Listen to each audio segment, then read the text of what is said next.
ওসমান হাদি ভাই একজন স্ত্রী পেয়েছেন, যা আমাদের সৌভাগ্য কখনো হবে কিনা আর কেউ পাবে কিনা জানি না।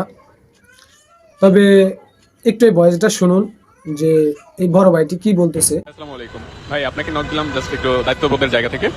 সেটা হচ্ছে যে ওসমান হাদির স্ত্রীর যে ফুটেজটা দিয়েছেন ওটা আসলে না দেওয়াটাই বেটার, কারণ গতকালকে আমি ওখানে ছিলাম, তো ওনারা আসলে সর্বোচ্চভাবে রিকোয়েস্ট করছে যাতে ওনাদের কোনো ফুটেজ এসে না দেওয়া হয়, সর্বোচ্চ পর্দা করার চেষ্টা করেন। তো আসলে মানবিকতার জায়গা থেকে আমরা কেউ ফুটেজ নেইনি, তারপরে অনেকে নিয়েছে, হয়তো বা দিয়েছে।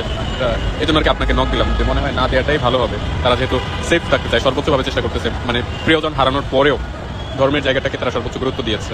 তো সেই দিক থেকে আসলে আমাদের একটু মানবিক হওয়াটা অনেক বেশি জরুরি। ভয়েসটি শুনেছেন, মানে বলতেছে যে মানে আমাদের সোশ্যাল মিডিয়াতে হালকা কিছু ভিডিও ভাইরাল হয়েছে যেগুলা হাদি ভাইয়ের স্ত্রী, মানে ওনাকে পুরোপুরি দেখা যাচ্ছে না, উনি তো পর্দার ইয়াতে ছিলেন, তবু মানে উনি বলতেছে যে ওই ভিডিওটা সরিয়ে দেওয়ার জন্য।